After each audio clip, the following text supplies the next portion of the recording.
ànd bi moom nag mi ngi commencé yàgg nag wax dëgg yàlla ba nga xam ne am na luñ ci xam lu tax ànd bi sax ndax mun nañ wax ne ñoo bindandoo programme naka la ñu bëggee Sénégal ñoo ko bindandoo ca tubaab jalaaw boobu sori na ñu ànd campagne bi metti torop mu takk fitam force yëpp dem ci ki ñu yaakaaroon ne mooy gagné ñu xaw a wéet ci opposition mu jàpp ci rek te ñuy dem campagne mu metti nag bu bëgg a dee nag en 2019 mun nañ wax sax ne que départ ba 15 heures xaw ma 16 heures la ñu jóge Dakar keroog ndax problème de moyen ak problème de logistique xam nga équipe de campagne dafa diis mais mu màndu ci rek ñu jàpp ci ba dëgër dem wër fépp fu ñu dem discours yi mu war a méngoog la mu fa fekk ak gox-goxaan ba xam nga ne loolu yombul mu ñëwati ci ay livre mu nekkoon loo xam ne bariwul woon ay politiciens yu ko doon def dina nga gis koo xam ne di nga bind autobiographie wala roman wante bala ngay yegsi te yàlla na sotteeg jàmm ak salaam nga wax lan nga bëgg ci Sénégal toog xalaat ko bariwul woon mën naa wax ne que ci politiciens yi budul ci mënu ma wax ne moo ko fi njëkke wante def na ko muy wane ne que loolu dëggu la. yàlla def na daanaka depuis 2 ans ñoo ngi liggéey mais ma gis ci moom ku bëgg Sénégal ku bëgg Afrique ku am ay idées nouvelles et ki nga xam ni tey ñëpp war ko nangul beaucoup de Sénégalais ñoo ngi koy suivre ànd ak moom moo tax yéen ñi nga xam ni tey yéenay def son investiture ñu leen di féliciter di leen encourager et di leen wax ngeen continuer di ko soutenir comme nous autres on est en train de le faire ndaxte ñoo nekkandoo ci coalition Yewwi Askan Wi def nañu tour yu bare on a fait ensemble beaucoup d'élections 2 en tout cas yi nga xam ni Sénégalais yi jox nañu bopp te joué na ci rôle bu majeur donc di ko exprimer toute notre fierté di exprimer toute notre fierté à la fédération de Pastef de Canada et bu yàlla defoon tey meeting d'investiture bi mu bëggoon def fii Sénégal ñu autoriser ko bu ñu demoon kàddu yooyu la ñuy wax ci moom ni nit la ki nga xam ni nit ku jub la nit ku bare principe la nit ku am ay conviction la nit ku digne la nit ku loyal la en amitié. Par rapport aussi au bon voisinage mënuñu am dara luñ koy reprocher parce que li mu warloo ak ay voisins yam def naa mu tànk jàmm tànk mbokk alors mu ngi koy dox gis ngeen ne tabaski bi passé rek sol na dàllam dugg ci kër yi ña fa nekkoon vraiment ziare leen ñoom ñëpp kon mu doon lu nga xamante ne ni aussi l'islam ci boppam moo ko digle moo ko santaane je pense que dëkkandoo d'abord mbokk la ak dëkkandoo aussi dafa am donc suñuy analyser rek strictement sur le plan rapport de bon voisinage mën naa wax ne en tout cas président Ousmane Sonko avec toute sa famille d'ailleurs ses 2 épouses ses enfants ont d'excellents rapports avec disons nous qui sommes les voisins immédiats du président Ousmane Sonko mu benn jafe-jafe comme des voisins normaux donc dañuy demlante bu feet jotee aussi surtout feetu diine dañuy dem ziarante et cetera donc mun naa wax ne vraiment sonalul kenn ci koñ bi. alors professionnellement ñun li ñu ko xamee d'abord dans un premier temps liggéeyandoowuñu Ousmane on a juste travaillé je crois moins d'1 année mais au plan réputationnel nit la koo xam ne xam naa ko parce que je le fréquentais bu ñuy liggéey li nga doon xam ci moom mooy xarañ bi mooy c'est quelqu'un qui était extrêmement engagé et intègre je pense que administration fiscale ñëpp loolu la ñu ko xamal extrêmement engagé travailleur parce que comme je dis dañ doon bokk ay dossiers avant ñuy liggéeyandoo ensemble dañ doon bokk ay dossiers moom mu ngi woon centre des grandes entreprises man ma nekkoon centre de Pikine Guédiawaye remplacé woon ko fa mais amoon na des missions communes yu ñu doon boole donc ci mission yooyu di nga xam qui est l'homme ak nan la doon liggéeyee qui est quelqu'un qui était extrêmement efficace tranchant un excellent juriste excellent inspecteur des impôts mu doon un inspecteur des impôts en tout cas qui faisait référence ci biir liggéeyam waaw en tant qu'inspecteur des impôts loolu ngay xamal Sonko ak xarañ bi ak liggéey bi parce que bokk nañ dossier yu bëree bëri comme je vous ai dit ci dossier yi li ngay seetlu mooy il était profond dans ses analyses efficace au niveau du travail et surtout intègre parce que on a quand même partagé des dossiers yoo xam ne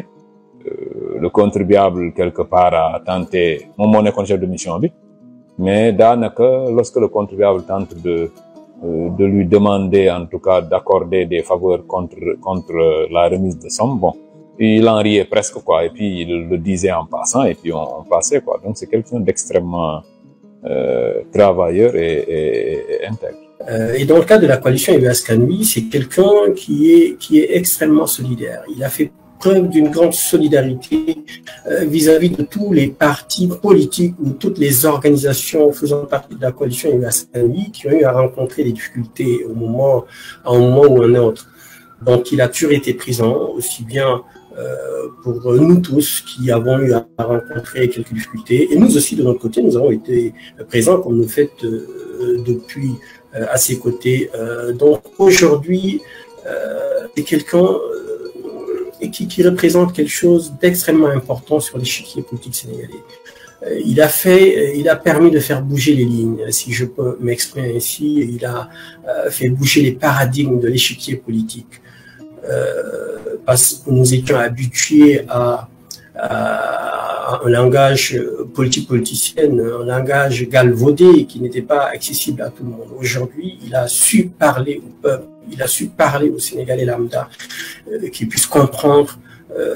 ce qu'est la politique. Il a pu faire de sorte que les Sénégalais,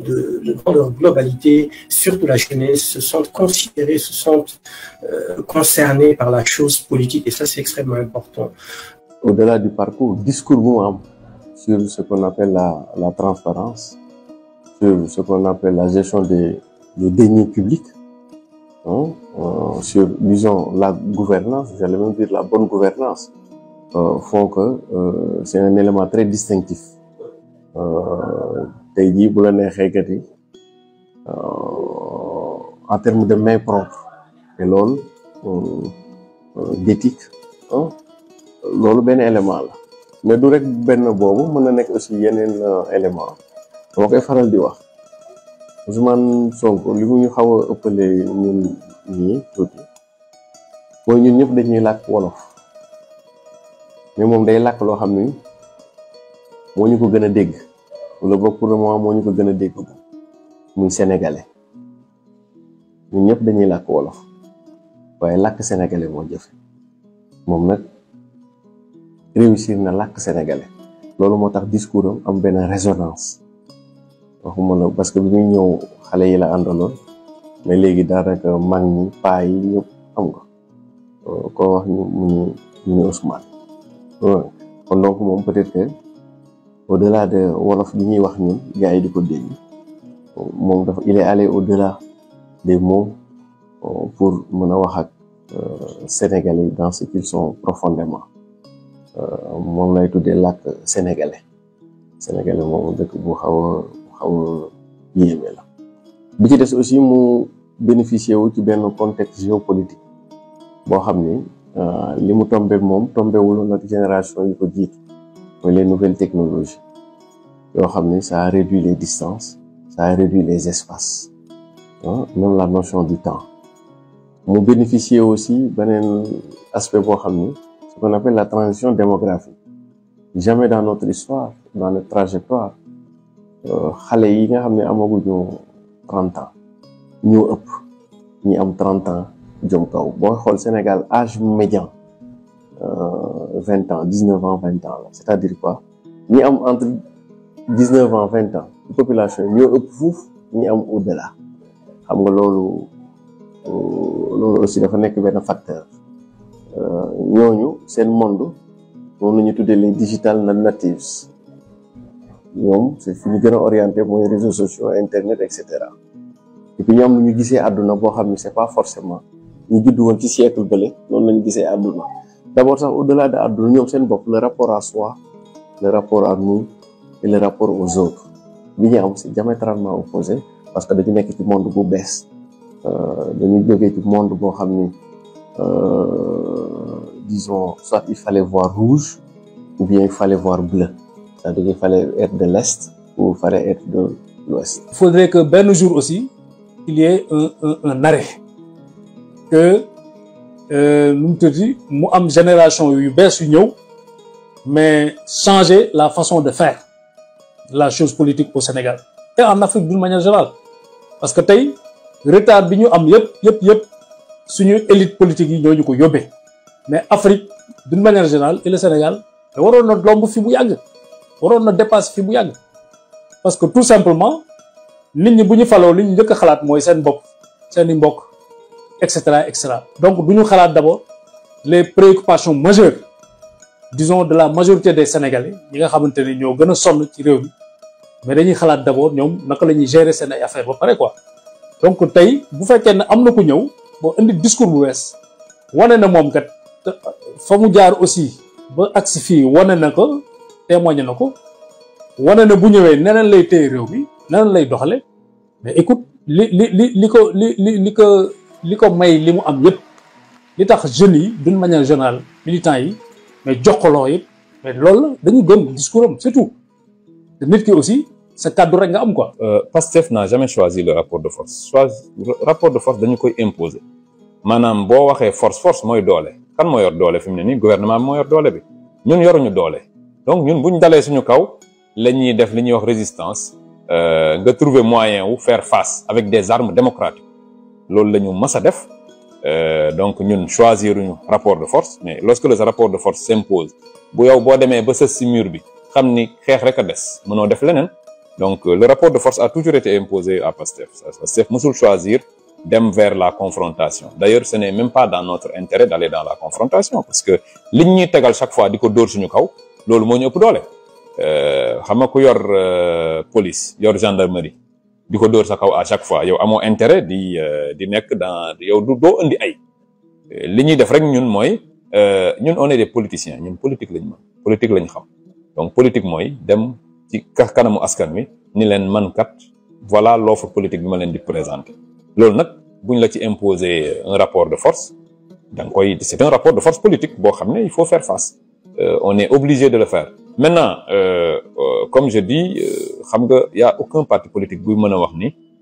ñun dañuy xeex jusqu'au bout wala dañuy dialoguer jusqu'au bout wala dañuy négocier jusqu'au bout non nous ne sommes fermés à aucune option comme ni ko Sonko waxee lépp loo xam ne nu mu tati njëriñu réew mi la lépp loo xam ne jàmmi réew mi la mais amul benn Sénégalais boo xam ne war na ci mën a hésiter donc nous sommes tout à fait ouverts véritablement sans aucune forme de compromission c'est-à-dire dans l'intérêt du pays bu dee njëriñu Sénégal rek moo tax a jóg nit ñi luñ ñu proposé nga xam ne ñun gis nañ ni lii mooy njëriñu dëkk bi dinañ ci dem mais autrement aussi bu fekkee aussi dañ ñoo rek mettre dans une situation où dañ lay jéem a jaay doole mais jaay doole aussi gor boo ko jaayee doole dina day def face avec les moyens du bord. waaw lu ñu musul gis Sénégal teg nañ ko teg ko ay militants teg ko parti bi teg ko sénégalais yi parce que du militants yi rek sympathisants yaa ngi ci ak ñi nga xam ne bëgg nañ ko pour mu yegsi comme président ak i tamit ay dëkkandoom ak i waajuram ay magam ay rakam lii yëpp ci coono kenn xamul lan ñi koy dox lan xanaa dafa mel ne dañuy toog rek ne tey ji xaaral rek ñu seet diw wala boog ku nekk ñu tegal la radar ku bokk ci moom ku ko jege rek ñu tegal la radar di xaar benn porox ndoll moo am sens mu amul sens ñu ñëw jël si la ne la ràpp teg ci mais solution bi benn rek la nañu xeex rek ba jële leen fii nañu xeex rek ba Ousmane Sonko bokk nañu xeex rek ba suñu démocratie dëgër ba ñuy toogaat ñun ci suñu bopp naan lii naka la ñu mënee ñun sénégalais yi dama temps en temps dama naan ñun sénégalais yi naka la ñu mën a seetaanee lii di lekk di naan di tëdd di nelaw loo xam ne mais c'est pas possible. ba tey su may wax ak yow nii ak barrières yi mais on le vit très très durement dañ koy dund bu metti parce que dañoo am ay njaboot dañoo am ay soxna am ay suñuy doom am ay tout tànk yu fa nekk léeg-léeg aussi say waajur ñëw fa say kilifa ñëw fa wala say kilifa yi say mbokk ñëw fa ñuy ay mag yu wéradi mais écoute situation yi ñu jot a dund ñun en tout cas ba fi may wax ak yow nii mais metti na ba jéggi dayo alors donc en 2021 déjà mars 2021 mais man suma kër champ de bataille la woon parce que le mur bi déjà mur de clôture bi c'était accessible dafa gàtt mais pratiquement fa la gars yi doon dàqante ak alkaati yi tookiwook yi da ngay dem ci cour bi fekk benn tookiwook bi daanu suñu vitrine yi toj mais grenade lacrymogène ci biir kër gi xeer gi ci biir kër gi buntu kër gi mais yi ñu doon taal tout ça c'était devant la maison mais am na ñu ma gën a metti la suma oto sax déjà yàqu woon na ci mais am na ñu ma gën a metti la am na ci benn voisin bu nga am otom dañ ko taal donc on l'a vécu de manière très dure ces événements là mais dañuy sant yàlla rek parce que tout simplement dañuy gëm ne disons dafa nekk ci dëgg di xeex parce que bu xeexul aussi voilà ni ñeneen ni mujjee lay mujjee. La décision du président Macky Sall jël ne dootul defaat mandat kooku du décision loolu décision la mais loolu peuple bi du histoire peuple bi la les pressions de toutes parts au plan interne externe moom nag mu joxe fa jël ci décision ndox mu jëlee décision dootul bokk léegi nag dañu nekk ci contexte wu njëkk xajamal victoire booy bi te commencé na ko comme naan amoon naa droit dem ak yooyu yëpp bokk na ci manque de fair play kon mbër bu ñu la daanee li ci des mooy nga bañ a xajamal victoire u jàmbur comprendre nga bañ ko wutal lay ndax bis ba ngay daanu mbër yi dañ koy wax jour boobu cuune ngay doon kon moom daanu na mais bu ko xajamal affaire yi mel na nag ñu toll ni da ko bëgg a xajamal donc su ma ko doon résumé Ousmane Sonko li tax mu attiré nit ñi ci kiyam mooy dafa dugg ci arène politique moo ak arène làmb dañoo am lu ñu bokk te na mu duggun bi taxu ko woon rafet trop mais ci na mu bëree ñu xam ni mbër ak xat la te que yàgg làmb ji ci loo xam lay mujj. Donc c'est quelqu'un de très courageux, c'est quelqu'un de pugnance, d'endurant. Comme vous le savez, le courage est une combinaison de détermination et de sincérité. Et c'est ce courage qui lui permet aujourd'hui de supporter les insanités qu'il est en train de subir de la part de l'État, du régime en place. Donc son rôle, c'est un rôle déterminant. Et nous demandons à l'État, au régime en place, au président Macky Sall, de revenir à la raison, d'arrêter cette oppression qui est sans nom, inhumain, et de lui permettre de candidater pour pouvoir permettre à beaucoup de Sénégalais de pouvoir exprimer leur volonté, de pouvoir exprimer leurs droits, puisque pas mal de Sénégalais, pour ne pas dire énormément de Sénégalais, sont derrière lui. Donc l'interdire, ne pas lui permettre de candidater, ce serait effectivement d'interdire à ces Sénégalais de pouvoir exprimer un droit qui leur est donné par la Constitution, un droit constitutionnel. Donc, Ousmane doit nécessairement participer à ces élections, et cela, comme on le dit, c'est une demande sociale. Je souhaite aussi vraiment bonne chance, très bonne chance pour l'élection présidentielle de 2024.